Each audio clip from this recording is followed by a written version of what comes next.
अस्सलाम वालेकुम जनाब। मौसम बड़ा सुहाना है, बादल छाए हुए हैं, हल्की हल्की बूंदाबांदी हो रही है। शहरों में लोग बहुत खुश हैं, रौनकें बहाल हो गई हैं।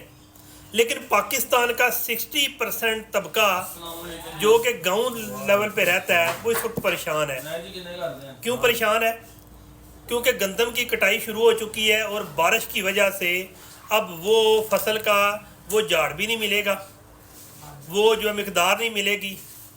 और सबसे ज़्यादा परेशानी है कि इस वक्त हमारे जो इधर गुजरात में, इसमें मैं गुजरात में बोल रहा हूँ, ख़ासकर जो हमारे ज़िली एडमिनिस्ट्रेशन में डिप्टी कमिश्नर, असिस्टेंट कमिश्नर या उससे रेलिवेंट जो प्राइस कंट्रोलर वाले बंदे हैं 39 काम कर रहे हैं।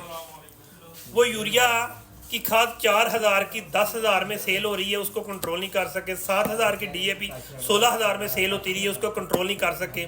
हालांकि गुजरात में बात करूँ 3 बड़े जो है ना प्राइस कंट्रोल के लिए डिपो हैं, जहाँ से अगर प्राइस कंट्रोल की जाए सारे मामला ठीक हो जाते हैं।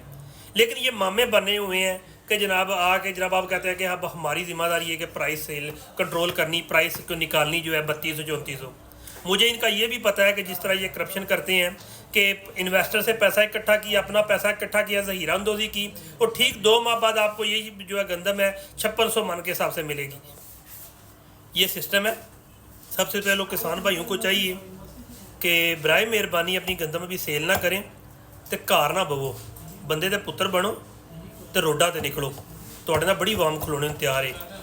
साढ़े मुल्क दे विच शऊर आ चुके हैं।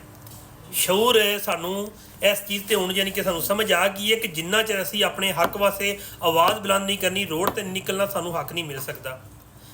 ਜਿਹੜੇ हाकम बैठे ना, अदारे बैठे ने, इन्हों जनाब कोई किसी किस्म की कमी पेशी नहीं। मरना तो असी गरीब लोग, किसाना लोग मरना है। जड़ का पुत्र होकर अपने जनाब बेशक अपनी काश्तकारी ना भी करिए तो उसके बावजूद भी जनाब अपने किसान भाई का एहसास है। तो बराए मेहरबानी मैं भी तुहाडे नाल हाँ। इस टाइम जो गुजरात के मैं मीडिया वाले वेखे ने, कोई भी जट नहीं बैठे आ। अगर कोई जट का पुत्र होंदा तो जनाब इस टाइम डिप्टी के सामने जानी कि कोई रोला पाया होंदा ते नाल जीआं नूं आंदा। सारे कोई मिर्जा बैठे हैं, कोई बेग बैठे हैं, कोई फलां बैठे हैं, राजा बैठे हैं। इसलिए जनाब सानू जट भाइयों को आप ही जनाब इस स्टैंड लेना पैना है। तो बराए मेहरबानी रोडा ते निकलो, मैं तुहाडे नाल हाँ। मजीद भी बड़े बड़े लोग तुहाडे नाल खलो जाण दे जिहड़े ने। फी मान अल्लाह।